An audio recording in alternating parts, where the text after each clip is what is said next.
Kalau di dunia ini kita hanya mencari kepuasan tidak bisa. Kenapa, saudara? Saya mau kasih tahu saudara bahwa manusia selalu tidak puas dengan sesuatu. Jadi kalau bukan karena sukacita, dia tidak mungkin bersyukur. Tidak mungkin. Pernah alami kok tidak, waktu dulu handphone baru pertama kali ada, kita kan kepingin sekali ada handphone.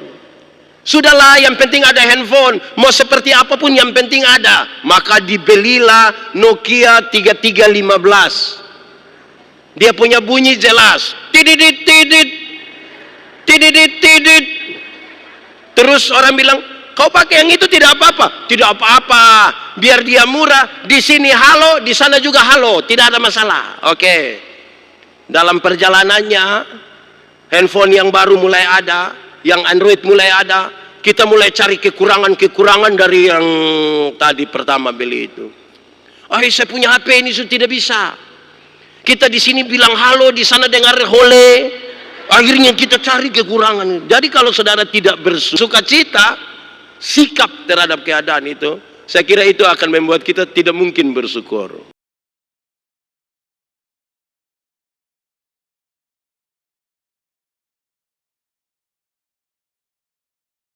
Saudara-saudara, mari kita berdoa. Ya Tuhan Allah, kami mohon kepadamu, kuatkanlah dan teguhkanlah iman kami, supaya waktu di mana kami belajar firman Tuhan, biarlah ini menjadi waktu paling baik bagi kami. Kami berdoa, Tuhan menjauhkan semua penggoda pencobaan. Biar di dalam damai-Mu kami belajar firman Tuhan. Kami rindu pada firman-Mu. Berfirmanlah bagi kami Tuhan. Di dalam nama Yesus, firman yang hidup itu kami berdoa. Amin. Jemaat Tuhan, marilah berdiri untuk mendengar firman Tuhan yang dibacakan dari Alkitab. Pembacaan Alkitab hari ini dari pertama Tesalonika pasal 5 ayat 16 sampai ayat yang ke-18 yang menyatakan, bersukacitalah senantiasa, tetaplah berdoa, mengucap syukurlah dalam segala hal, sebab itulah yang dikehendaki Allah di dalam Kristus Yesus bagi kamu. Demikianlah pembacaan Alkitab. Hendaklah firman Tuhan dengan segala kekayaannya diam di dalam hatimu, dan ucaplah syukur kepada Allah. Silakan duduk. Bapak Ibu Saudara-saudara, shalom. Lebih kuat, shalom. Dalam rangka perayaan hari ulang tahun GPIB yang ke-75, kita beda 1 tahun karena Gemit ke-76 tanggal 31 Oktober. Diadakan ibadah penyegaran iman ini dengan tema hidup yang bersyukur. Saudara-saudara, kita tidak usah bicara 75 tahun itu seperti apa, tetapi saya ingin menyatakan di awal begini, saudara-saudara, kedewasaan itu ada 3. Ada berapa? 1, dewasa biologis. Dewasa biologis itu, saudara-saudara, 10 tahun lalu kita punya berat badan hanya 37, sekarang 73, itu dewasa biologis. 10 tahun lalu kita pakai celana nomor 27 tidak ada masalah karena perut rata saja. Sekarang perut macam ada 3, satu di sini, satu lagi, itu dewasa biologis. Siapapun bisa begitu, makan tidur, cocok ya bisa gemuk. Dan saya kira bukan itu perayaan kita. Kedua, dewasa psikologi. Dewasa psikologi tidak tergantung umur dan berat badan. Umur 40 tahun tapi kalau tukang tersinggung, sedikit-sedikit tersinggung, sedikit-sedikit tersinggung, sedikit-sedikit tersinggung, tersinggung kok sedikit-sedikit. Di sini ada yang biasa tersinggung-tersinggung. Ada juga. Makanya kalau kami di Kupang ada yang biasa tersinggung di orang banyak, orang suka bilang begini, ada yang salah itu. Oke. Ketiga, dewasa iman. Dewasa apa? Dewasa iman tidak tergantung. Dewasa iman. Cek. Dewasa iman tidak tergantung berapa lama kita jadi orang Kristen. Dewasa iman tidak tergantung berapa lama kita beribadah, berapa lama kita melayani Tuhan. Tapi dewasa iman itu kira-kira begini. Ada anak umur 3 tahun, ada meja berat 10 kg. Anak umur 3 tahun bisa pikul meja yang 10 kg, bisa? Tidak bisa. 17 tahun kemudian dia umur 20 tahun. Bisa kasih pindah meja yang 10 kilogram? Yang berubah anak atau meja? Anak. Itu dewasa iman. Orang dewasa iman tidak akan pernah meminta beban menjadi ringan. Tetapi orang dewasa iman akan berdoa meminta bahu yang semakin kuat. Bahu yang semakin kuat. Orang dewasa iman, saudara-saudara, dia tidak akan menangis, merengek-rengek, meminta kepada Tuhan, kalau boleh beban itu diturunkan. Tidak. Karena cek, kalau Tuhan izinkan ada masalah, Tuhan tahu seberapa beratnya, seberapa kuatnya dia. Karena itu, orang dewasa iman tidak akan meminta orang lain berubah. Tapi siapa yang berubah? Siapa yang berubah? Diri sendiri yang berubah. Kadang-kadang kita terlalu sibuk meminta orang lain berubah, tapi lupa untuk rubah diri sendiri. Dan hari ini kita akan merayakan itu, atau paling tidak dalam proses ini. Saya tanya dulu, jemaat, di sini tidak ada jemaat? Jemaat, dengar saya punya suara jelas atau tidak? Aman? Oke. Dalam kaitan dengan tema ini, saudara, kita baca pertama Tesalonika pasal 5 ayat 16 sampai ayat yang ke-18. Ada banyak nasihat di situ, ada banyak nasihat. Tapi untuk kesempatan ini saya ambil 3 nasihat itu berkaitan dengan tema kita supaya kita renungkan bersama-sama sebagai persekutuan orang-orang percaya kepada Tuhan. Dan karena itu kita mulai sekarang. Yang pertama kita ucap sama-sama 1, 2, 3, bersukacitalah senantiasa. Sekali lagi sama-sama 1, 2, 3, bersukacitalah. Saya mau tanya kita dulu, jemaat, sukacita dan senang beda atau sama? Sukacita dan senang beda atau sama? Sama atau beda? Beda atau sama? Sama atau beda? Beda. Dia punya tulisan beda. Senang itu berurusan dengan kepuasan-kepuasan karena kita menerima sesuatu dari luar. Itu senang. Sukacita berurusan dengan sikap kita terhadap sebuah keadaan, baik senang, baik susah. Menyangkut senang, Alkitab berkata, ingat, ada waktu untuk senang, tapi ada waktu untuk. Jadi kalau saudara sementara senang sekarang, ingat, sedikit lagi susah. Dan kalau saudara sementara susah sekarang, mungkin sedikit lagi sudah mati. Karena kita juga tidak tahu kita punya umur sampai kapan, tidak tahu. Tetapi menyangkut sukacita, Alkitab berkata, bersukacitalah senang, baik waktu kita senang ataupun waktu kita jemaat. Senang itu bagian dari sukacita, tapi senang itu bukan sukacita. Seperti ban itu bagian dari oto, tapi ban itu bukan oto. Supaya jangan baru naik ban dia kira dia sudah naik oto, kan tidak begitu.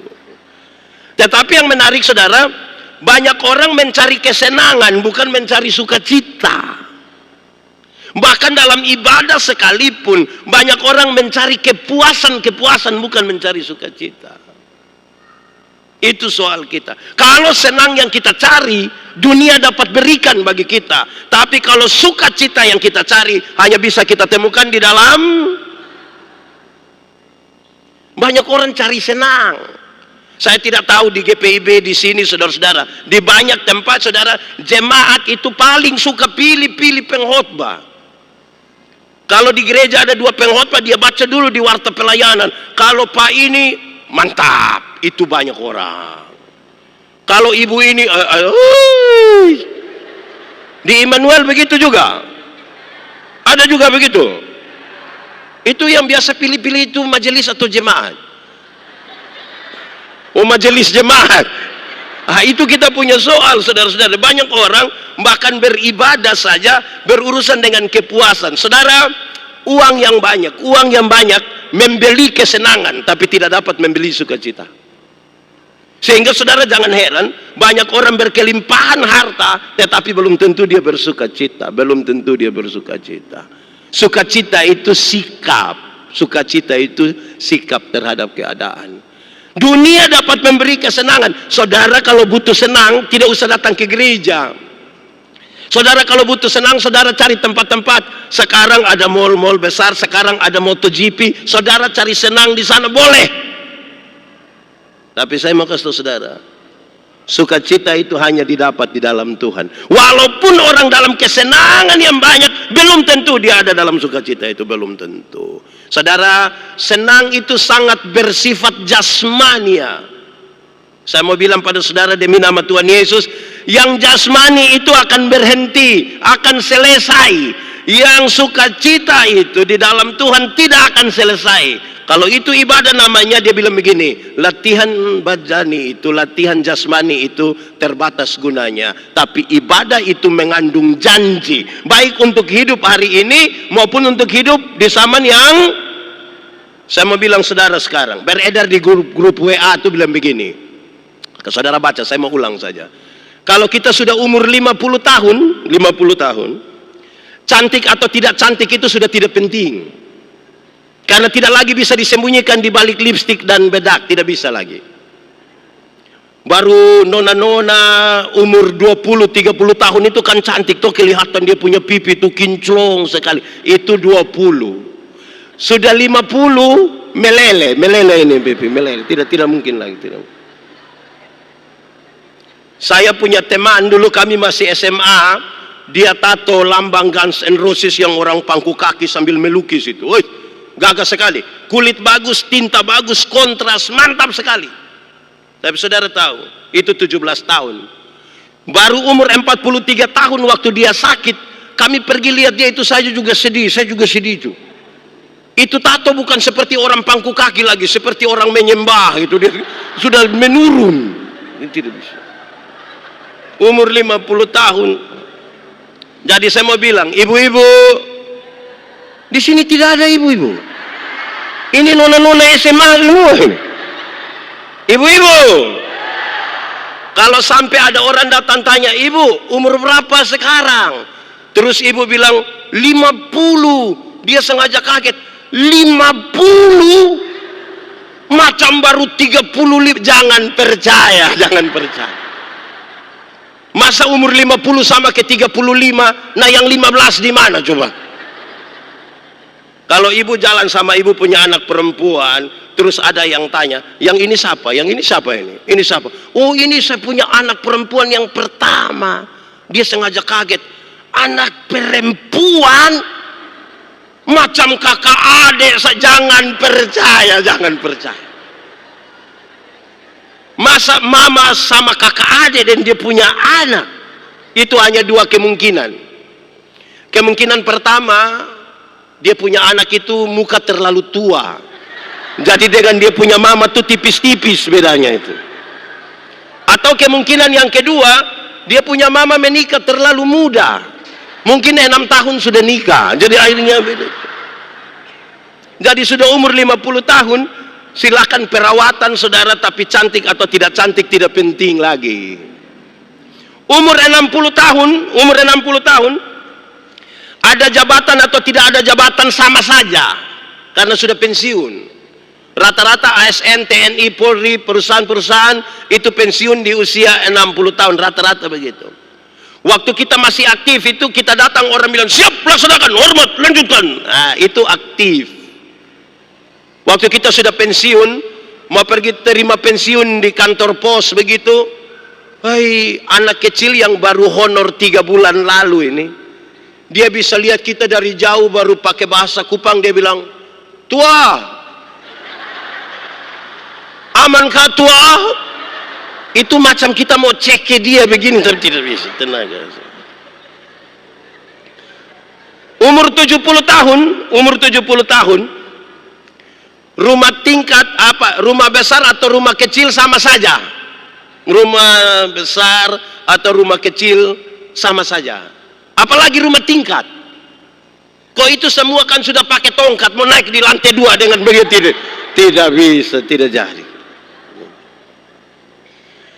Di umur 80 tahun, kalau Tuhan izinkan kita umur agak panjang, kaya atau miskin sekalipun sama saja. Tidak mungkin lagi beli daging babi 2 kilo makan sendiri, tidak mungkin. Kolesterol, jantung, darah tinggi, diabetes, gigi tidak ada. Orang lain masih kunyah, kita tidak kunyah lagi. Kita macam mall saja. Paling-paling begitu. Hisap-hisap sudah habis, dia punya rasa, tinggal buang. Jadi saudara-saudara, yang kita cari ini apa sebenarnya? Paling-paling waktu kumpul cucu lari-lari begitu. Paling-paling cucu yang paling besar bilang, Opa mau makan apa biar saya ambil. Paling-paling opa hanya bilang, jangan. Opa makan bubur. Paling-paling hanya itu. Apa yang kita banggakan? Jadi saudara, kalau di dunia ini kita hanya mencari kepuasan tidak bisa. Kenapa saudara? Saya mau kasih tahu saudara bahwa manusia selalu tidak puas dengan sesuatu. Jadi kalau bukan karena sukacita, dia tidak mungkin bersyukur. Tidak mungkin. Pernah alami kok tidak, waktu dulu handphone baru pertama kali ada, kita kan kepingin sekali ada handphone. Sudahlah, yang penting ada handphone. Mau seperti apapun yang penting ada. Maka dibelilah Nokia 3315. Dia punya bunyi jelas. Tididit, tidit. Tididit, tidit. Terus orang bilang, kau pakai yang itu tidak apa-apa. Tidak apa-apa. Biar dia murah. Di sini halo, di sana juga halo. Tidak ada masalah. Oke.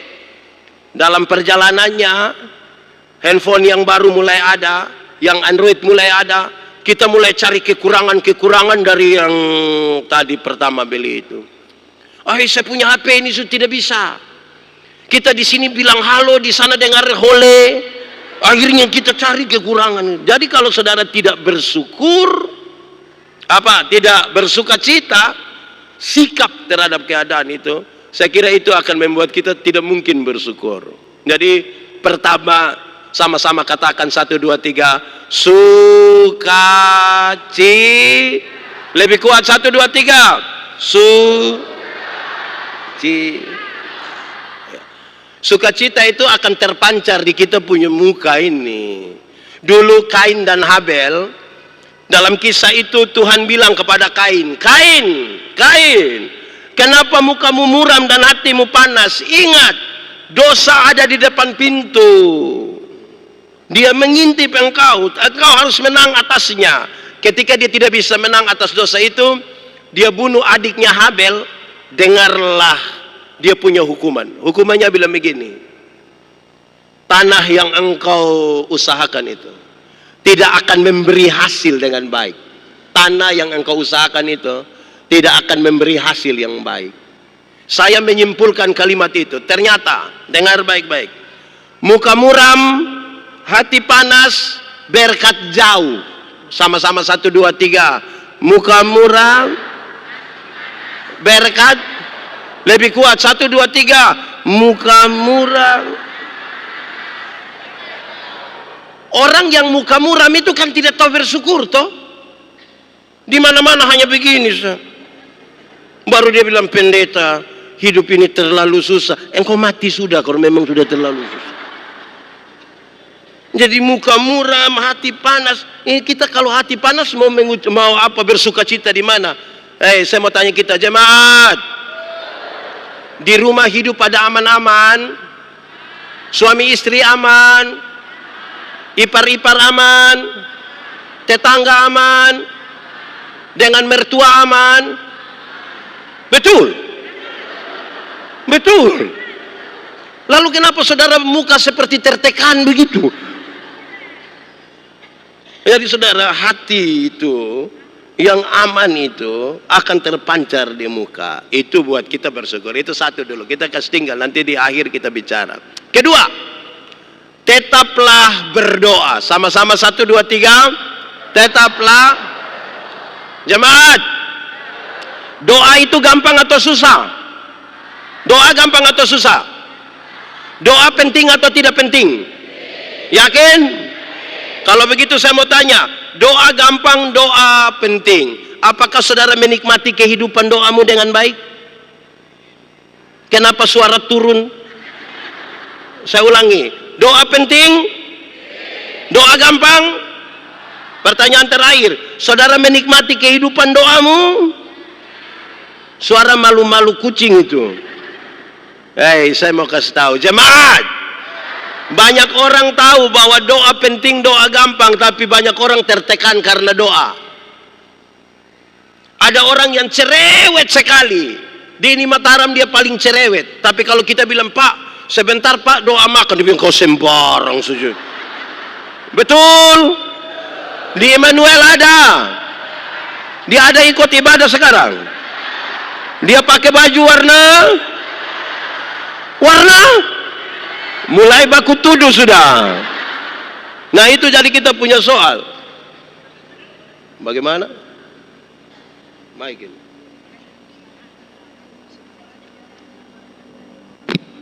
Mau dipegang? Ya, biar Oke, lebih lagi. Jemaat. Oke, doa gampang, doa penting, amin. Kenapa seringkali doa jadi beban bagi banyak orang? Kenapa? Jawabannya begini. Doa itu relasi, bukan kata-kata. Doa itu bukan. Kalau saya dengan kakak itu, kami dua punya relasi, kami punya hubungan. Saya jalan kaki, dia naik motor, ketemu saya di jalan tanpa saya minta, dia berhenti tanpa saya minta. Pendeta, yo, mau kemana? Naik, karena kami dua saling kenal. Tapi kalau kami dua tidak saling kenal, kami dua tidak ada relasi, saya jalan kaki, dia naik motor, ketemu saya di jalan, dia berhenti juga, tapi dia tanya, ojek apa? Jadi doa itu relasi, bukan kata-kata. Banyak orang terlalu memperhitungkan kata-kata sampai lupa membangun relasi. Padahal untuk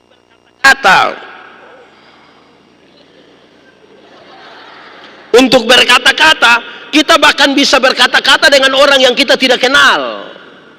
Saya kasih contoh. Saudara pernah kok tidak satu saat pas mau telepon begitu, tiba-tiba ada suara bilang begini, nomor yang Anda tuju tidak dapat dihubungi. Pernah alami? Suara perempuan atau suara laki-laki? Itu perempuan orang Bima.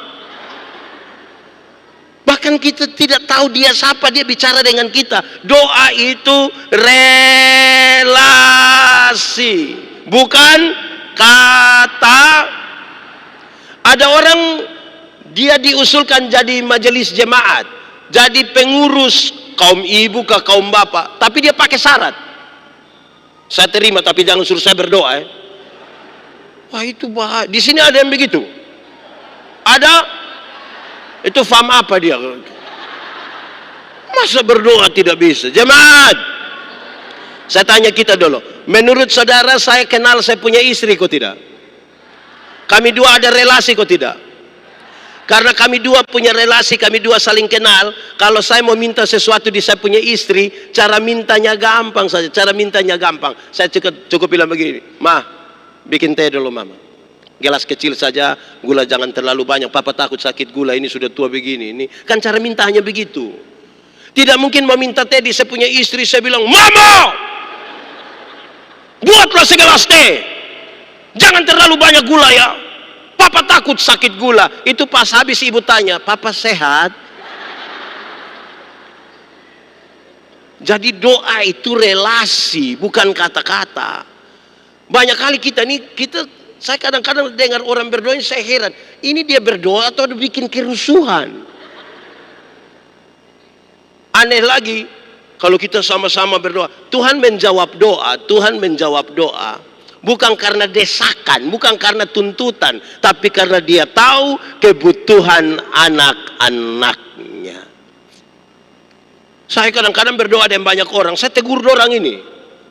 Pas kami berdoa, yang pimpin doa, saya berdoa begini, Tuhan, kami terbatas, tapi punya Tuhan yang tidak terbatas. Saya baru langsung, benar Tuhan. Hai, diam dulu biar saya omong habis.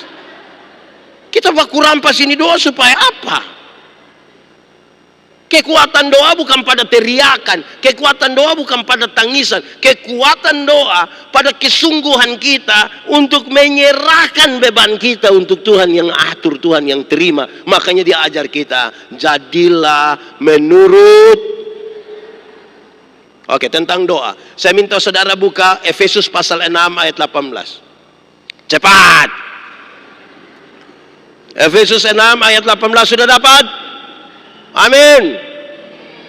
Amin, betul. Oke, kita baca sama-sama. Efesus 6 ayat 18. 1, 2, 3. Dalam.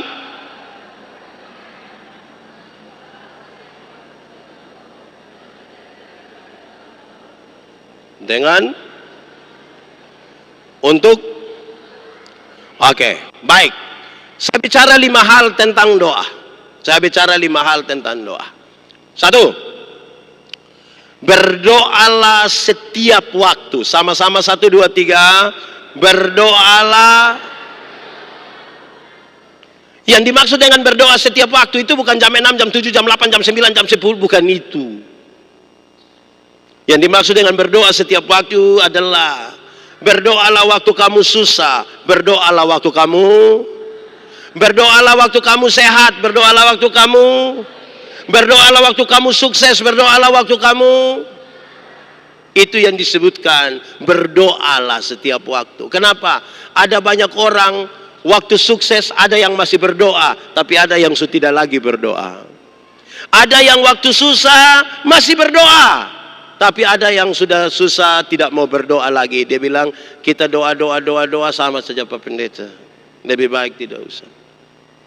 Jemaat, Tuhan biasa izinkan kita ada pada 3 kondisi. Kondisi pertama, ada kondisi di mana kita mau dan Tuhan juga mau. Kita menginginkan sesuatu, Tuhan bilang boleh. Pernah alami? Di waktu di mana kita mau dan Tuhan mau, hati kita senang sekali, kita bergembira, kita rindu bersaksi, rindu kasih tahu semua orang ketika kita mau dan Tuhan juga. Kita bikin status di media sosial, Tuhan Yesus baik, teramat baik. Tuhan Yesus terlalu baik. Yesus meloleh tadi dong. Itu kalau kita mau, Tuhan juga. Tapi ada kondisi kedua, kita mau tapi Tuhan tidak mau. Pernah alami? Kita mau sesuatu tapi Tuhan bilang tidak. Pernah alami? Lalu apa yang saudara lakukan ketika kita mau dan Tuhan tidak mau? Saudara protes kan? Marah-marah, bahkan membanding-bandingkan. Tuhan, kenapa saya sudah setia begini, kok saya minta ini Tuhan tidak bisa kasih, padahal Tuhan penuh kuasa. Katanya Tuhan maha penyembuh, engkau dokter yang ajaib. Kenapa saya hanya sakit begini, Tuhan tidak bisa sembuhkan? Kadang-kadang kita banding, itu bapak tua yang di sana saja tidak pernah ikut gereja, tidak pernah sembahyang, tapi dia punya hidup enak sekali. Tiap hari ganti mobil, Grab, dan kita rasa dia sukses. Ketika kita mau, Tuhan tidak mau, kita pusing. Kadang-kadang mau berhenti berdoa. Ada kondisi yang ketiga. Kondisi yang ketiga adalah ada kondisi di mana Tuhan mau, tapi kita yang tidak mau. Tuhan mau, tapi kita pernah alami? Gampang. Hampir tiap hari kita alami, Tuhan mau sesuatu, tapi kita tidak mau. Contoh, waktu kita bertengkar dengan seseorang, kita tidak suka seseorang. Pernah alami kok tidak suka seseorang? Ada orang yang saudara tidak suka? Dia ada sekarang di sini. Coba lihat dia. Kenapa lebih banyak lihat saya? Saya mau kasih tahu, kalau itu orang kita tidak suka, kita marah, kita benci dia, terus Tuhan bilang, ampuni dia, ampuni. Kan itu yang Tuhan mau toh? Tapi karena hati kita masih jengkel, Tuhan saya mau ampuni, tapi ingat dia punya kata-kata. Ya kan? Terbeban sekarang kita. Pengampunan itu kan satu paket dengan pendamaian. Pengampunan satu paket dengan pendamaian. Ada orang mau mengampuni tapi tidak mau berdamai. Ada yang mau berdamai tapi tidak mau mengampuni. Yang mau mengampuni tapi tidak mau berdamai itu dia suka ucap ini kalimat. Dia bilang begini, Pak Pendeta, untuk marah saya tidak marah, untuk marah saya tidak marah. Kau mau marah buat apa? Dia mau datang di rumah silahkan, tapi untuk saya pergi ke dia, maaf, maaf, maaf. Pernah dengar itu kalimat? Atau sendiri ucap? Itu ampuni mau tapi tidak mau berdamai. Ada yang kebalikan dari itu, mau berdamai tapi tidak mau. Yang mau berdamai tapi tidak mau mengampuni itu biasa terjadi di anak-anak kecil. Anak-anak itu kalau main kelereng, mereka bertengkar, berkelahi, orang tua datang bilang, hei, damai, damai, damai. Ayo damai. Kita ini kalau damai kan biasa jabat tangan kan? Ayo damai. Itu dia punya cara jabat tangan itu. Kalau dia orang NTT, kan biasa orang NTT kalau damai itu kan cium hidung kan? Ayo cium, cium, cium, cium. Ini yang kau punya saudara, besok-besok yang kau susah bukan kelereng yang bantu, saudara yang bantu. Ayo cium dia, cium. Itu dia pun cara cium itu. Jadi saudara, ini 3 kondisi di mana kita selalu diizinkan ada di situ. Nasihat ini untuk kita kalau mau jadi orang yang tahu bersyukur, mestinya jadi orang yang berdoa setiap, baik waktu susah, baik waktu sehat, baik waktu sukses, baik waktu. Tentang doa itu Tuhan Yesus ajar. Tuhan Yesus ajar bagi orang yang berdoa. Karena doa itu sebuah relasi. Tuhan Yesus ajar. Dalam khotbah di bukit Tuhan bilang begini, sebelum kamu berdoa 3 hal ini harus diingat. 1, kalau engkau berdoa, jangan berdoa seperti orang-orang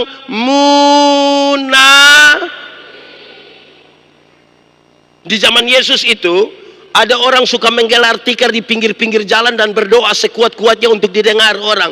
Tuhan bilang, engkau telah mendapat upamu. Kalau engkau mau berdoa, masuklah ke dalam kamarmu, tutuplah pintu dan berdoalah. Kenapa Tuhan Yesus suruh masuk kamar? Rumah orang Yahudi hanya terdiri dari 1 kamar tidur.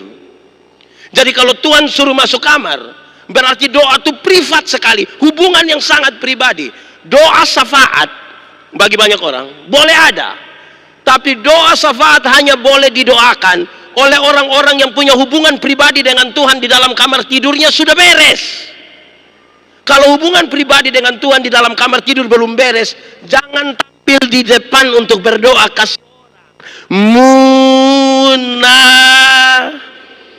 Tahu munafik? Jemaah, tahu munafik? Coba angkat tangan yang munafik. Tidak ada. Jadi di Immanuel ini orang tulus-tulus semua. Sedikit lagi dunia kiamat di sini. Munafik itu di muka omong lain, di belakang. Munafik itu di muka manis sekali, di belakang. Di Immanuel ada betul.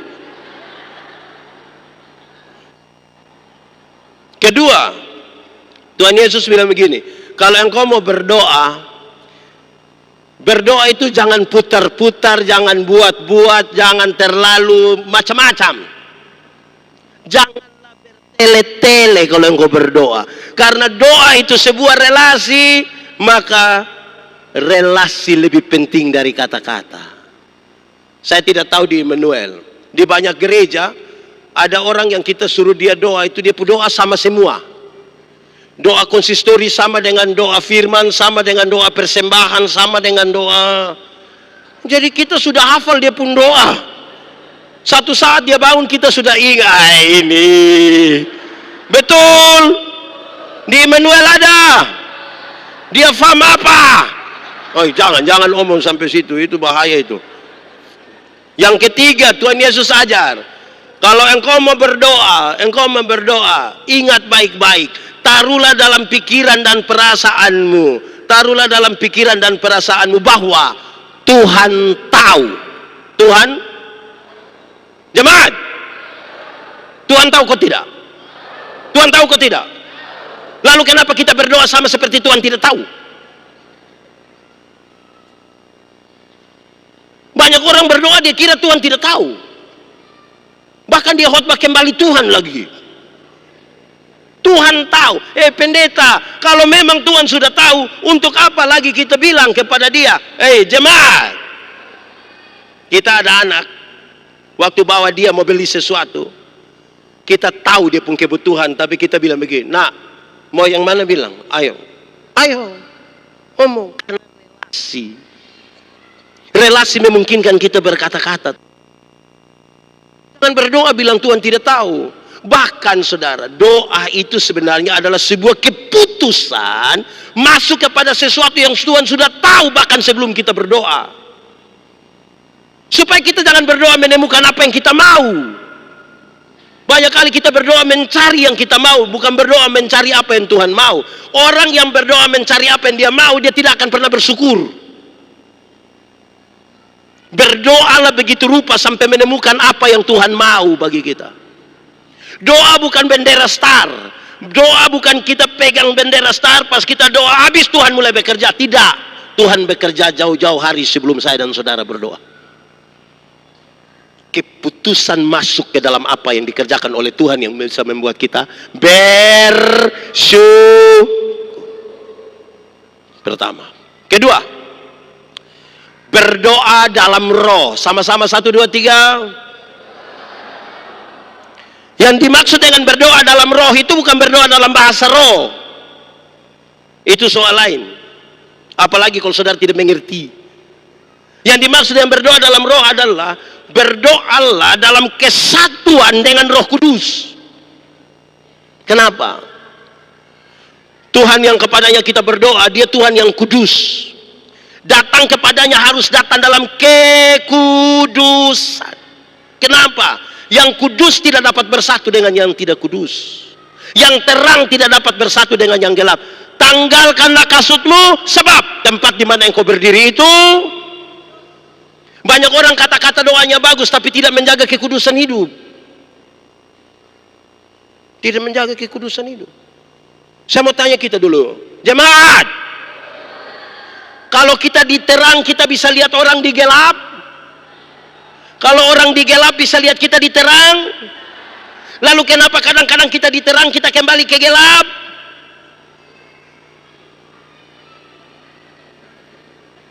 Orang yang diterang kembali ke gelap itu karena dia suka melakukan ini, dia suka melakukan ini. Saya tidak tahu ini bahasa Indonesianya apa, tapi dia suka begini. Apa itu? Itu dia nama apa itu? Kalau di Kupang bilang maloi. Ini apa dia pun maksud?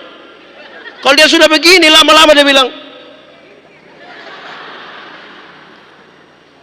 jemaat, 31 Desember kalau kita pergi ke gereja, 31 Desember, kalau di sini 31 Desember gerejanya jam berapa biasa?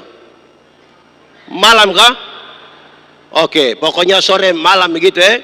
Pas datang, lampu-lampu agak redup, ada bunyi musik klasik, teng teng teng teng teng teng teng teng teng teng teng teng teng teng. Terus ada puisi, tidak terasa. Saya dalam hati, engkau tidak rasa. Ini 365 hari, rasa ke tidak? Lalu kenapa bilang tidak terasa? Bla bla bla bla bla. Terus dia bilang begini, mari kita tulis catatan-catatan dosa kita, biar dia berlalu bersama-sama dengan tahun lama. Sedikit lagi tahun baru, hidup baru, semangat baru. Oi, dorang mulai tulis catatan dosa. Ada yang tulis 5, ada yang 10, ada yang pakai menangis.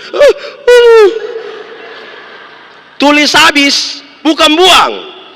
Lipat, ikat pakai pita lagi. Keluar, pakai menyanyi. Mampirlah dengar doaku. Terus dia bakar ini catatan dosa. Ini 31 Desember ini. Masuk minggu kedua bulan Februari, dia gila kembali. Lebih parah dari tahun lalu. Jemaat, di Immanuel ada. Siapa punya suami? Coba angkat tangan, jujur. Dia punya soal di mana?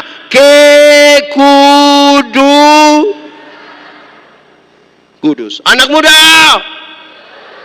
di sini tidak ada anak muda. Ini nenek-nenek semua.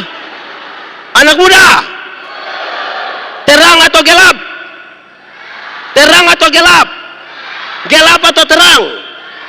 Yakin terang? Amin. Yes. Lalu kenapa kamu pacaran di gelap-gelap?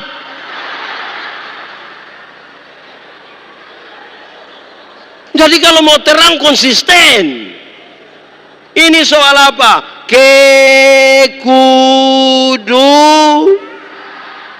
Jemaat. Roma 8 ayat 28, orang suka kutip. Allah turut bekerja untuk mendatangkan kebaikan. Oke. Sebelum ayat 28 itu ada ayat 26 dan 27 yang kira-kira dia punya maksud begini. Roh berdoa untuk hal-hal yang tidak terkatakan. Roh Kudus tadi yang kita bersatu dengan dia. Berdoa untuk hal-hal yang tidak terkatakan. 5 menit ke depan engkau tidak tahu apa yang akan terjadi dalam hidupmu. Dan ketika engkau ada di dalam masalah, engkau tidak tahu jalan keluar terbaik apa yang bisa engkau ambil. Hanya Roh yang tahu. Dalam keyakinan untuk dua hal ini baru orang boleh katakan, betul, ternyata Tuhan Allah turut bekerja untuk mendatangkan kebaikan. Kesatuan dengan Roh itu penting. Kesatuan dengan Roh. Banyak kali orang punya kata-kata doa bagus. Doa makan saja dia terputar-terputar kok, kadang-kadang Yahweh ya Yehova. Kesatuan dengan Roh Kudus lebih penting dari kata-kata yang terlalu diputar-putar itu. Amin kok? Sudah 2. 1 tadi berdoa. Aduh. 1 tadi berdoa. Kuat sedikit. Berdoa setiap waktu. Kedua berdoa. Aduh. 2 berdoa di dalam. Oke, ketiga. Berdoa dan berjaga-jaga. 1, 2, 3. Berdoa.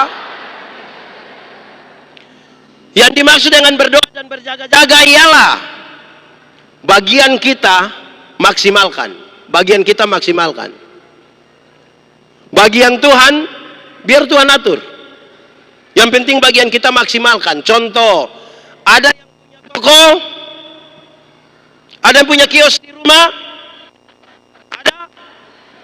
Setelah dengar khotbah ini, saudara pulang, saudara bilang, anak-anak, sebentar waktu mau tidur, tidur saja, tidak usah tutup kios. Terus anak-anak tanya, kenapa mama begitu? Kita sudah doa, kau masih takut? Jemaat, saya mau tanya, kira-kira besok gula masih ada? Besok gula masih ada? Besok beras masih ada? Menurut saudara itu gula dan beras mutasi ke mana? Bagian kita maksimalkan. Itu yang dia pun nama berjaga-jaga. Hendaklah engkau jaga-jaga. Saudara tidak tahu ini lagu? Tidak tahu ini lagu? Lalu kenapa suruh saya solo? 3, 4 sambil tepuk tangan. Hendaklah engkau jaga-jaga. Sedialah. Karena apa? Karena dengan sekejap kedengaranlah gegap mempelai laki-laki datang. Jemaat, mujizat itu ada, tapi jangan bersandar pada mujizat. Itu Tuhan punya area. Ada satu waktu iblis bilang begini, Yesus, kalau engkau anak Allah, rubah batu ini jadi roti supaya engkau makan. Tuhan Yesus rubah? Tapi dia bisa rubah atau tidak? Nah, kenapa dia tidak mau rubah? Pertama, dia tidak mau ikut perintah iblis. Tapi yang kedua, masa mau buat roti saja pakai mujizat? Kalau buat roti pakai mujizat tiap hari di toko bakery itu mujizat terus. Mujizat roti tawar lah, mujizat roti. Hidup ini berproses sedikit. Sama-sama. Kasih tahu kawan di sebelah. 1, 2, 3. Jemaat. Dulu di dunia ini ada satu binatang, dia punya nama ayam. Sekarang juga. Itu ayam itu dibedakan atas ayam jantan dan ayam. Tapi tiba-tiba muncul ayam potong.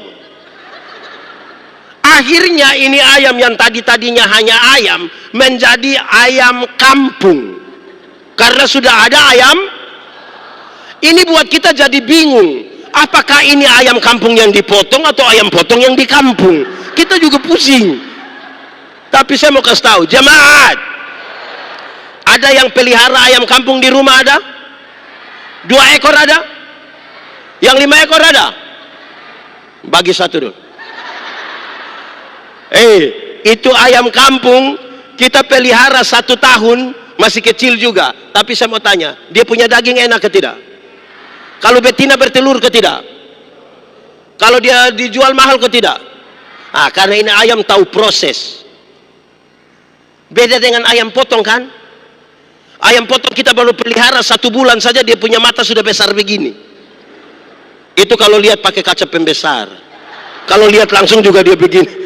Tapi itu ayam. Ibu-ibu pulang dari pasar salah ikat di motor, dia punya kaki patah. Anak-anak gas di samping kandang, besok itu ayam mati. Karena ayam tidak tahu proses ini. Jemaat, saya mau bilang pada saudara begini. Mati hidup itu Tuhan yang amin. Itu soal iman. Yang iman kasih tahu otak. Kau tahu kau tidak? Tidak tahulah. Kasih tahu dulu. Otak. Mati hidup itu Tuhan yang atur. Jadi otak tolong kasih tahu kaki. Kalau ada ototrek lari kincang, kaki jangan lompat ke tengah jalan. Jadi yang bagian kita maksimalkan. Amin. Ada masa depan dalam tangan Tuhan. Amin. Tuhan menyiapkan masa depan bagi anak-anakmu. Ada amin. Tapi yang antar itu anak ke sekolah, bukan Tuhan yang antar. Siapa yang antar? Siapa yang antar? Atau siapa di antara kita yang karena terlalu sibuk pagi-pagi dia berdoa, Tuhan, saya sibuk jadi Tuhan tolong jemput anak-anak. Tuhan yang jemput pulang menangis, Bapak, menangis. Jadi bagian kita maksimalkan. Sama-sama 1, 2, 3. Bagian kita itu baru bilang bersyukur. Amin kok. Saya mau tanya kita dulu.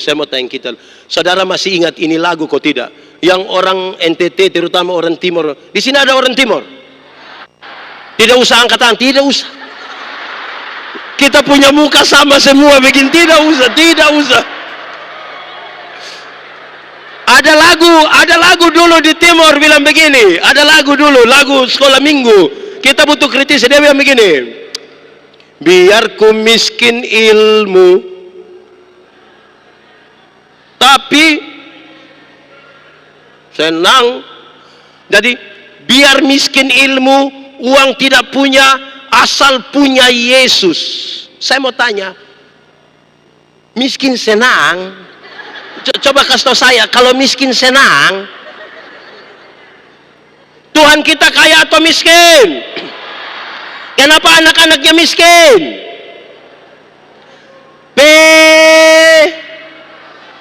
Tahu juga. Tuhan kita pintar atau bodoh? Kenapa anak-anaknya bodoh?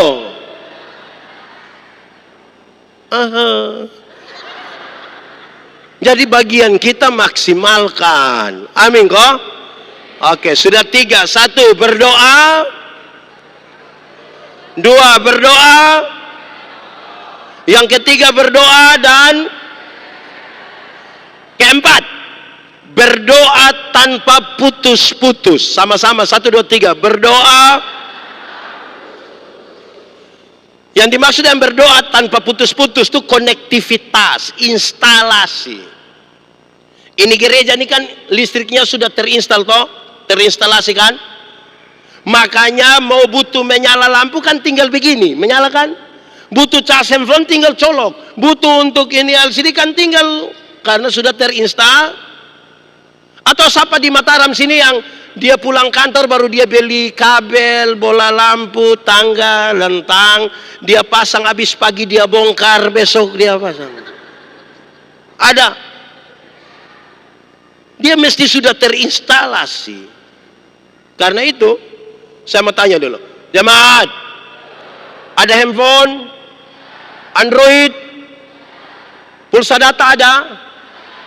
Ya, karena pulsa data ada, Android, saudara kan terkoneksi selalu, saudara kan kepingin online terus, makan hanya nasi putih juga foto, saudara upload baru tulis, manjakan lidah. Makan nasi putih manjakan lidah, itu bukan manjakan lidah, membiasakan lidah. Karena selalu terkoneksi, kita bisa berekspresikan foto-foto, ayo. Karena terkoneksi. Betul kok tidak? Jemaat, tadi di mobil saya bilang sama teman-teman di mobil, kita ini kan hidup di zaman tustel. Tahu tustel? Tusuk telinga. Tustel itu kan filmnya hanya 12, 24 dan 36. Ekstra berapa? 2. Itu pun satu sudah foto di studio. Jadi kalau kami yang hidup di zaman tustel mau foto gaya tidak rupa-rupa. Rata-rata yang bapak-bapak laki-laki gaya pemain bola semua. Rata-rata kami punya gaya. Kalau ibu-ibu suka cari sudut-sudut standar, ada bunga, ada pohon, terus dia. Hanya itu kita punya gaya. Tidak ada gaya-gaya lain lagi, karena memang begitu. Beda dengan zaman digital sekarang kan. Sesuka hati. Belum lagi kita sudah begini. Apalagi yang pakai gerak-gerak, dia punya nama apalagi? Apalagi? Itu yang karena terkoneksi, kita bisa buat apa saja kan? Amin. Jemaat, tentang hal ini ada 2 pernyataan. Pertama, dia bilang begini, Yesus hanya sejauh relasi dengan Tuhan itu salah satunya doa. Sejauh itu supaya kita bersyukur. Kedua, dia bilang begini, doa adalah nafas hidup dari orang percaya. Doa adalah apa? Nafas. Saya mau tanya kita, jemaat, ada bernapas? Saudara bisa tahan napas? 1 detik bisa? 1 menit bisa?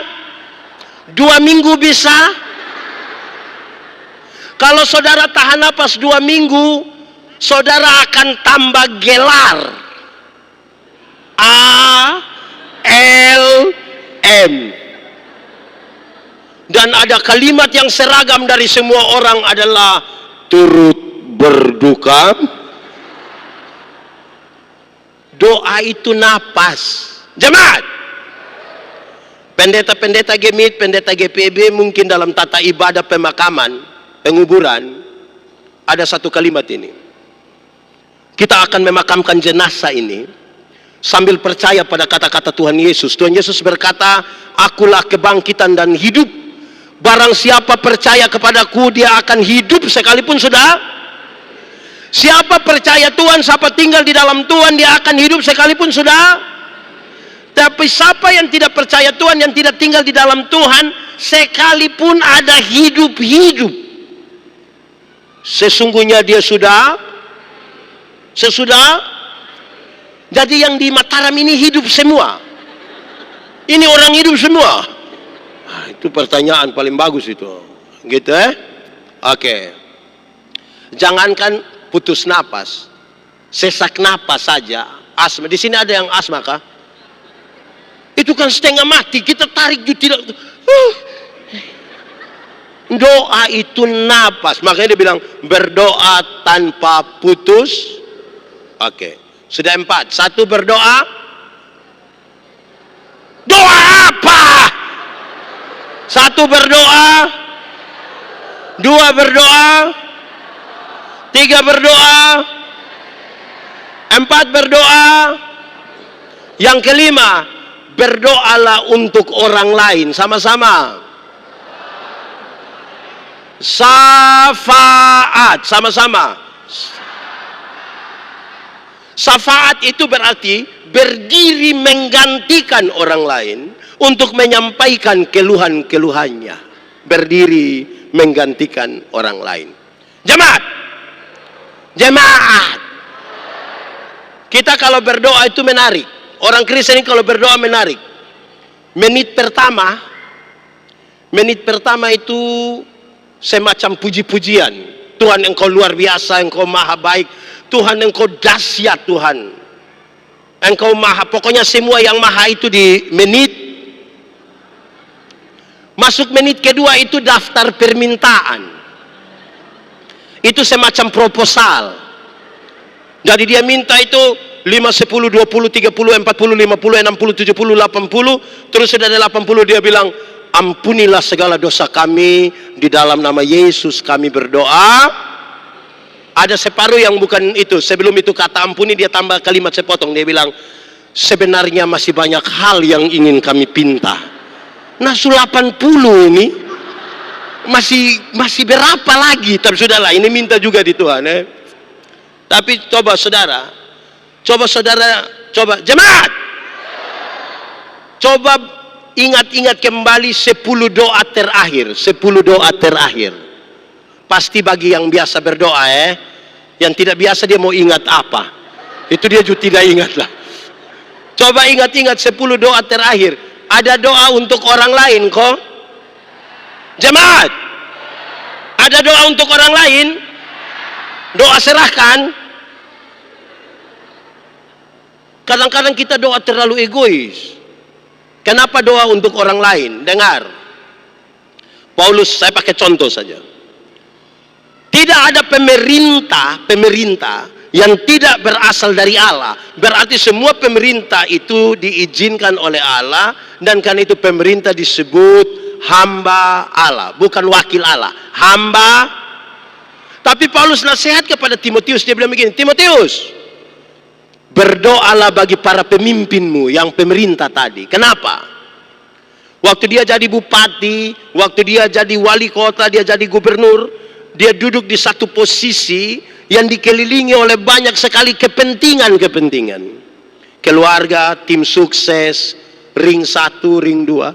Jadi akhirnya tempat itu menjadi tempat yang sangat licin dan memungkinkan dia tergelincir di situ.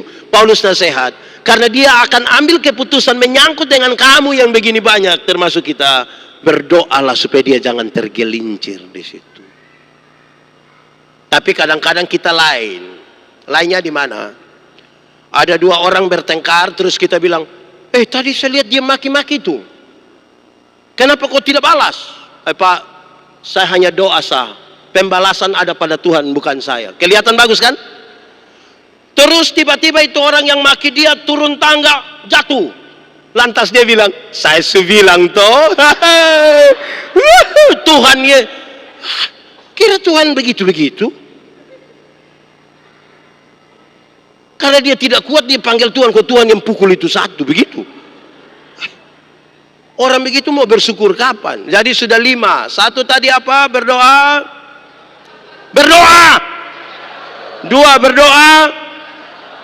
3 berdoa. 4 berdoa. 5 berdoa. Kalau itu hal saudara lakukan, baru bisa katakan apa? Bersyukur. Kalau tidak pernah lakukan itu, jangan bersyukur. Jangan. Doa itu bicara dengan Tuhan. Amin. Yakin? Yakin saja atau yakin sekali? Berarti saudara setuju kalau berdoa itu bicara dengan Tuhan. Amin. Berarti mesti sopan atau tidak? Tapi coba ikut ibadah hari Minggu. Ibu pendeta, Pak pendeta bilang, Bapak Ibu saudara-saudara, mari kita satu hati dalam doa syafaat. Pas separuh tutup mata, separuh langsung bilang, betul, di Immanuel ada. Itu orang ada di sini. Tunjuk, tunjuk, tunjuk. Orang berdoa dia jalan-jalan, majelis lagi. Supaya apa? Kau bilang berdoa bicara dengan Tuhan, manusia bagaimana? Ini kalau syukuran, di Mataram sini pernah ada syukuran? Oh ada. Kalau syukuran pendeta pergi khotbah-khotbah terus pendeta bilang, baik jemaat, mari kita menyatakan syukur kita bersama-sama dengan keluarga di dalam doa syukur, di dalam doa syafaat. Pas kita mau berdoa, ibu-ibu semua langsung ke belakang. Baku panggil lagi bilang. Sampai di belakang yang ketua dapur bilang begini, siap, siap. Sudah doa syafaat, ayo, ayo, siap. Kuat tadi sudah kasih panas. Padahal hanya kacang brenibon. Di sini siapa yang biasa ketua dapur? Yang mana? Yang mana yang biasa? Ada di sini ketua dapur. Yang mana? Yang mana? Ibu yang mana ketua dapur? Bertobat sudah, bertobat. Ini kita doa dia di belakang. Sebentar kita tanya baru dia bilang, ada Maria, ada Marta. Omong kosong itu. Itu bukan berdoa. Mau bersyukur karena mana kita berdoa dia sibuk dengan kuah apa tadi? Memang itu kacang masalah betul. Dari zaman Yakub sampai ini hari hanya itu kacang. Belajarku kita setia sedikit. Oke, baik. Sudah dua. Tadi apa yang paling pertama?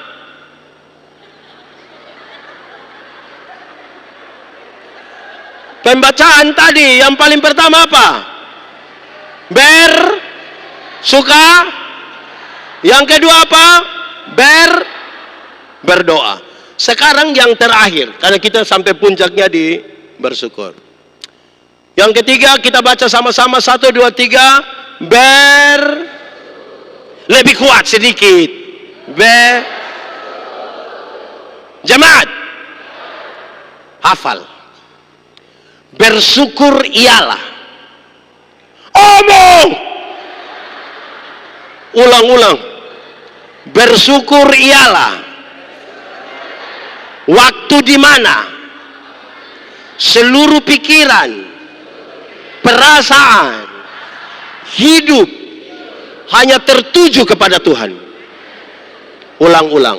Bersyukur ialah waktu di mana seluruh pikiran, perasaan, hidup semuanya tertuju kepada Tuhan.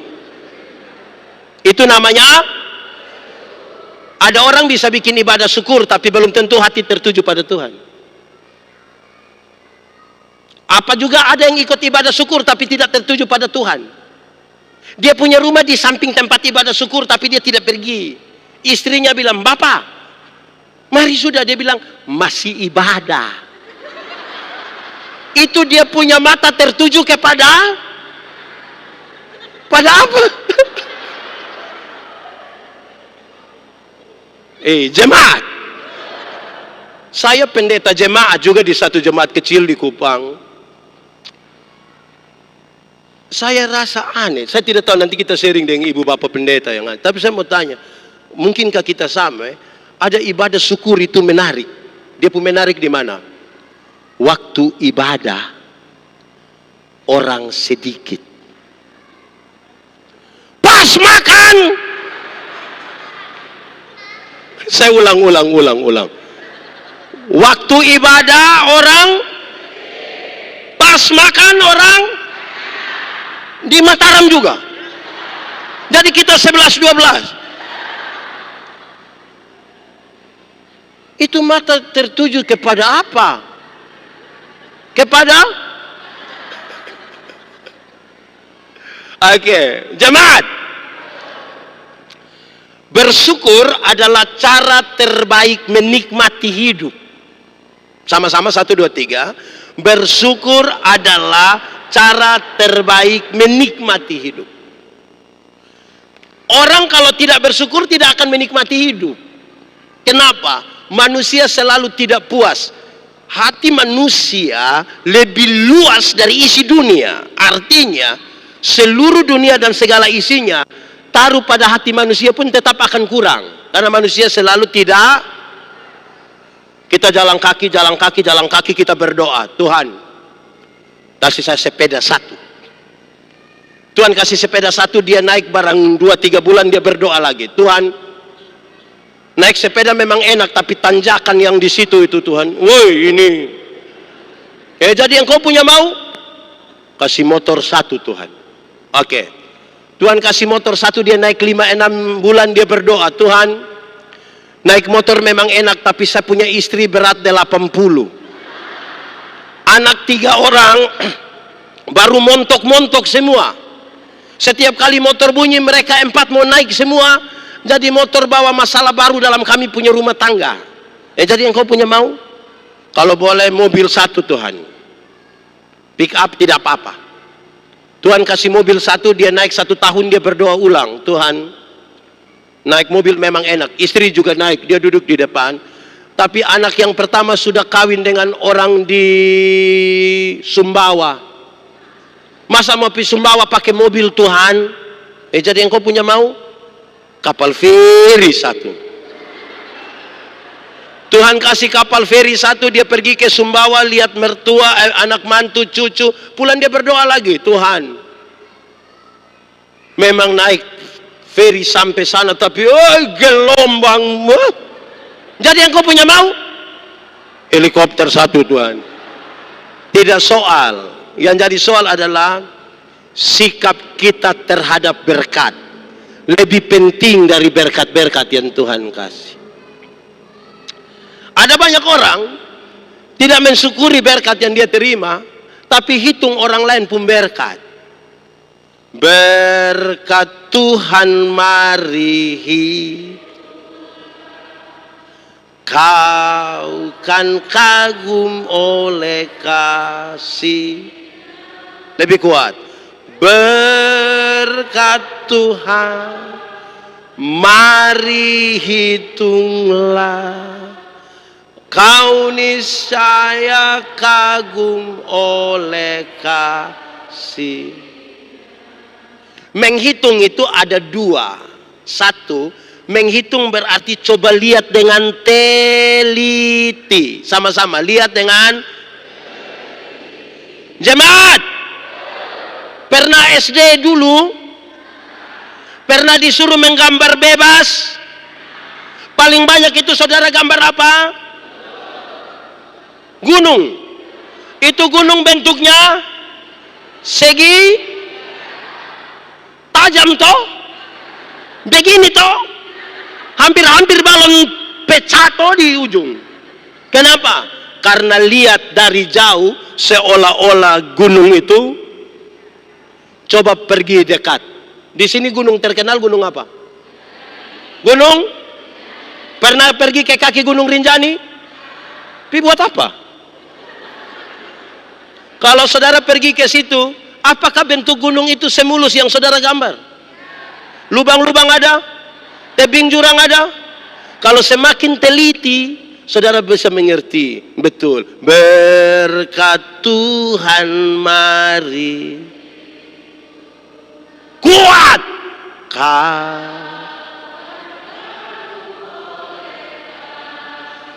lebih kuat. Berkat Tuhan mari hitunglah, kau niscaya kagum oleh Kedua, menghitung berarti menjumlahkan, dia pernah akumulasi. 1 tambah 1, 2 tambah 3, 5 kurang 3, 2 tambah 6, atur. Tapi saudara, yang saya maksud begini, ada jemaat umur 40 tahun, di sini ada yang umur 40 tahun sampai 50 tahun, ada? Oke. Saudara merasa diberkati? Pertanyaan terakhir, bisakah saudara menghitung berkat Tuhan dari umur 10 sampai 40 tahun? Ada yang terlupakan? Ada terlupa. Karena terlalu banyak, ada yang terlupakan. Saya kasih contoh. Saya satu saat omong tentang berkat yang kita hitung ini terlalu banyak, pasti ada terlupakan. Pas khotbah habis kami mau makan, ada daging babi. Tahu daging babi? Tahu daging? Babi tahu? Daging babi? Waktu saya lihat itu daging babi, saya coba-coba menjumlah. Saya pikirkan tadi berkhotbah, saya coba-coba menjumlahkan. Kira-kira seumur pendeta Yandi hidup 46 tahun ini, jumlah daging babi yang sudah masuk di saya pun perut ini, kira-kira berapa banyak? Seisu masuk berapa kilo itu?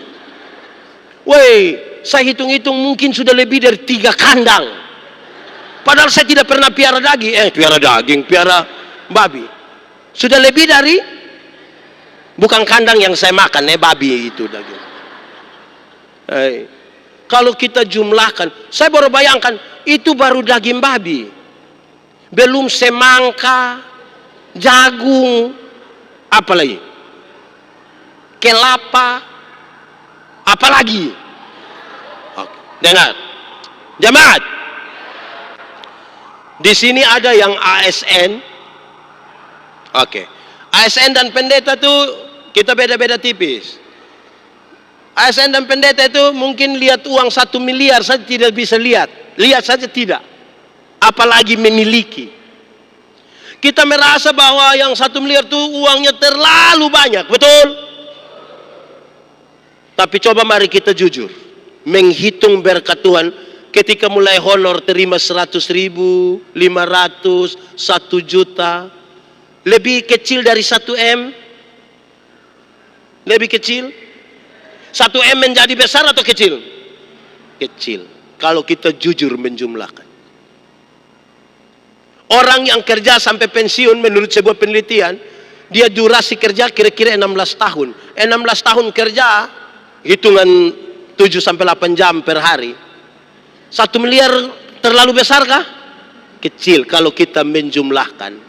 Berkat Tuhan mari kau kan kagum oleh kasih. Lebih kuat. Berkat Tuhan. Apa? Mari hitung. Kau niscaya kagum oleh. Jadi kalau kita hitung berkat, baru kita bisa tahu, berkat Tuhan ternyata banyak dalam kita punya hidup. Itu baru bisa apa? Bersyukur. Yang aneh dari kita punya hidup bukan mensyukuri berkat yang Tuhan kasih, bukan hitung berkat yang Tuhan kasih kita hitung orang lain punya berkat. Bila kau memandang harta, dia pelanjutan apa? Janganlah khawatir. Orang tidak tahu menyanyi ini lagu. Tahu dong bisa lagu apa? Jemaat, kalau engkau memandang harta orang lain, dia diberkati, jangan khawatir. Tuhan yang sama yang memberkati dia, dia juga akan memberkati saya. Bukan iri hati. Di sini ada yang biasa iri hati. Iri hati ialah, lebih baik saya rugi asal Bapak rugi lebih banyak, daripada saya untung tapi Bapak untung lebih banyak. Contoh, ada 2 orang yang tukang iri hati, dorang 2 berdoa kepada Tuhan. Karena Tuhan tahu dorang 2 biasa iri hati, Tuhan bilang, malaikat urus dorang 2 dulu. Malaikat datang bilang, Bapak dengan dia sama-sama iri hati, jadi satu saja yang berdoa. Tapi yang berdoa dia minta apa, yang tidak berdoa akan dapat 2 kali lipat. Contoh, kalau Bapak yang berdoa dapat motor 1, saya yang tidak berdoa akan dapat motor. Di antara kamu dua siapa berani berdoa? Woi, kami dua tidak berani, dua-dua tidak berani. Akhirnya tarik undian, tarik lot. Waktu tarik saya yang harus doa.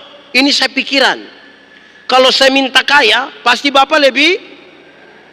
Akhirnya saya berdoa begini, Tuhan, tolong kasih saya punya mata buta satu. Kalau saya punya mata buta satu, Bapak buta satu rugi atau tidak? Buta satu rugi atau tidak? Tapi lebih senang lihat orang buta dua. Itu iri hati. Dia pulang dari sini, ada orang bawa motor hampir tabrak dia, dia silih sedikit, lewat 20 meter itu orang jatuh. Brrr, kita bilang apa? Pakai bahasa Kupang bilang mampus. Pergi lihat dia punya bapak yang jatuh. Senang sekali lihat orang susah, dan susah sekali lihat orang. Ada orang lain yang beli kulkas, dia yang kedinginan di rumah. Lama-lama dia beku. Orang lain yang beli motor, dia yang tidak tidur di rumah. Dia suruh dia punya istri, mama cek dulu, kenapa? Tidak tahu dong kredit atau cash. Lah orang punya urusan. Kita ini terlalu memandang harta orang lain. Sampai khawatir Tuhan tidak memberkati kita ini. Mau bersyukur itu, lihat berkat Tuhan dicurahkan itu. Kita yang terlalu khawatir. Yang menarik dari kita tuh, berkat makin banyak makin khawatir. Ini janji Tuhan bilang begini, janjimu seperti fajar apa? Yang tiada pernah terlambat cintamu seperti sungai yang mengalir sama-sama, dan ku tahu betapa dalam Oke. Janji Tuhan selalu datang seperti matahari pagi, amin. Selalu tepat waktu, amin. Sekarang Tuhan janji, berilah 1/10 dari hasil. Ujilah aku, lihatlah, bejana pemerahanmu akan berlimpah-limpah dengan buah anggurnya. Amin. Apa itu janji Tuhan? Saudara mengamini? Percaya? Kita uji sekarang. Kita uji. 10.000 per puluhan berapa? Kasih kok tidak? Kasih hanya 1.000. Tuhan kasih naik 100.000 per puluhan. Masih kasih? Kasih hanya 10.000 kacang-kacang. Tuhan kasih naik 1 juta per puluhan. Masih kasih? Kasih hanya 1 lembar. Bila perlu dia pegang di ujung. Tuhan kasih naik 10 juta per puluhan. Waktu per puluhan 1 juta masih kasih. Masih kasih. Kenapa mulai beda pendapat? Berkat makin besar kan kita makin khawatir toh. Angkat 1 juta di tangan kiri, 9 juta di tangan kanan. Dia lihat 2-3 kali, dia lihat 2-3 kali. Tidak lama dia bilang, Tuhan juga mengerti kita. Mau bersyukur apa? Bila kau memandang harta, apa? Jangan ingat janji Kristus yang lebih Oke, langsung dia puref.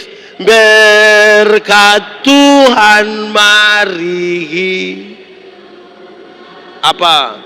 Kau kan kagum oleh kasih. Apalagi berkat Tuhan. Sama-sama. Mari hitunglah oleh jemaat. Ini ada pro kantor, kalau menyanyi lagu itu, waktu dia sampai bilang, mari hitunglah, itu diperlambat. Mari hitung, supaya lebih teliti hitung. Bukan cepat-cepat, mari hitunglah. Tapi yang kedua, saya mau sampaikan, kita ini kan bukan menghitung berkat Tuhan harian. Yang kita hitung itu bulanan. Berkat Tuhan tiap, makanya pas terima gaji, makanan agak enak. Mulai menuju puncak. Ibarat kalau kita bunuh ayam, baru terima gaji, itu pasti dada, paha. Menuju puncak, leher, kuku kaki. Baru dia punya mama bilang, isap-isap enak, isap-isap. Ini cara hitung berkat Tuhan macam begini, kita tidak akan bersyukur. Lebih banyak Weh, kalau sebegini mau suruh dia kasih persembahan, ada orang yang datang di gereja itu, waktu bagian persembahan dia di bagian penghormatan. Lama-lama dia pulang, dia jalan hanya begini. Aduh. Ada orang tua satu duduk di sebelah. Waktu dia kasih persembahan ini kan dia lipat tangan begini. Saya bilang, Bapak kenapa sampai bisa begitu? Dia bilang, pendeta, kalau tangan kanan memberi, tangan kiri tidak boleh tahu. Saya bilang, iya. Tapi saya tahu. Bapak tahu apa? 1000. Itu yang Bapak begini. 100.000 tidak mungkin begitu. Pakai batuk lagi.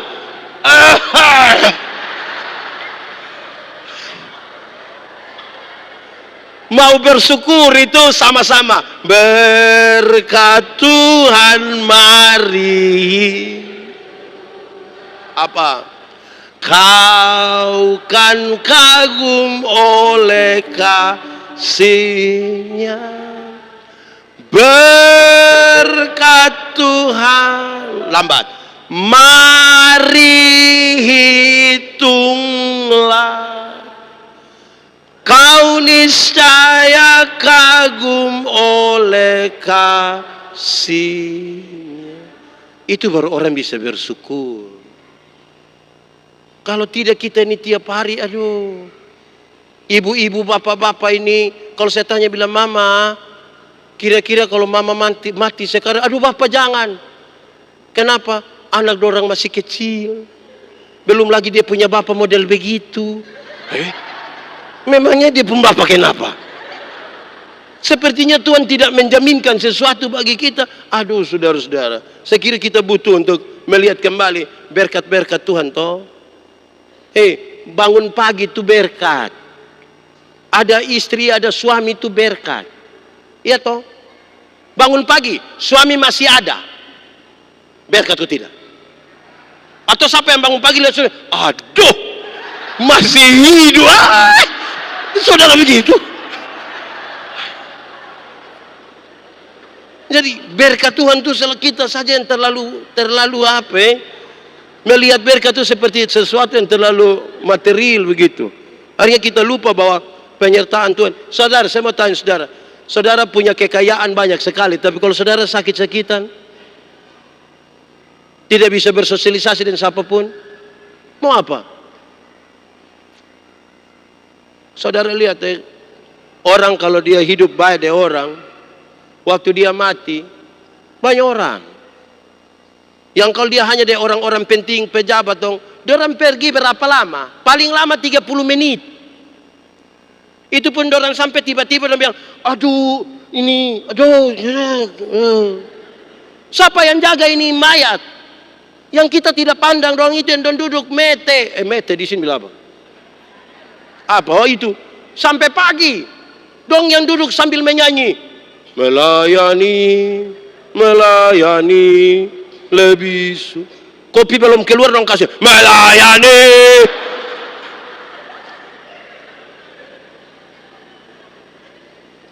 Saudara, karena itu kaya itu apa? Kaya itu air kalau kita tuang di gelas, dia meluber, tumpah kemana-mana, itu kaya. Artinya berkat-berkat yang Tuhan percayakan bisa memberkati orang lain, itu kaya. Tapi kalau tuang tidak penuh-penuh, itu miskin. Itu dia tahu kumpul uang tapi tidak tahu bahagia. Tahu menjadi kaya tapi tidak tahu menikmati. Kumpul uang banyak-banyak tapi tidak pernah jalan-jalan ke Surabaya.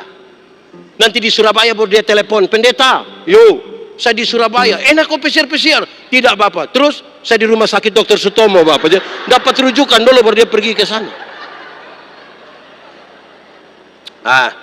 Sejam saya akhiri sudah. Ada dua orang berdoa kepada Tuhan minta karunia. Ternyata di Tuhan tinggal 2 karunia. Satu karunia memberi, satu karunia menerima. Orang pertama cepat-cepat ambil karunia menerima. Tinggal karunia. Orang kedua dia garu-garu kepala ambil karunia memberi. Lewat 20 tahun kemudian mereka ketemu di satu perapatan jalan di lampu merah. Yang punya karunia memberi itu dia lagi duduk di atas mobil mewah, tanda sukses. Saya tidak khotbah teologi sukses, saya berbicara tentang penyertaan Tuhan. Dia duduk di atas mobil mewah, tanda ini orang sukses ini. Yang punya karunia menerima ini, dia ada duduk minta-minta di pinggir jalan. Itu orang dua baku lihat begini, yang punya karunia menerima bilang, hai, perasaankan itu hari kau dapat karunia memberi, kenapa sekarang kau lebih kaya dari saya? Terus dia bilang begini, kawan, karena Tuhan Allah tahu saya selalu harus memberi, maka kepada saya Tuhan berikan lebih. Kan yang kau mau bagi orang, ya ini lebih, ini lebih, engkau tidak yang baik lebih. Tapi engkau ini kan karunia menerima. Jadi di mana-mana Tuhannya begini saja.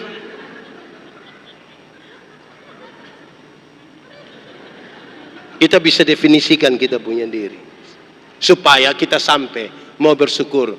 Kita sama-sama ucap 1, 2, 3. Bersyukur ialah waktu di mana seluruh pikiran, perasaan, hidup hanya tertuju kepada Tuhan. Itu namanya bersyukur. Tuhan memberkati kita. Mari kita tunduk kepala di hadapan Tuhan.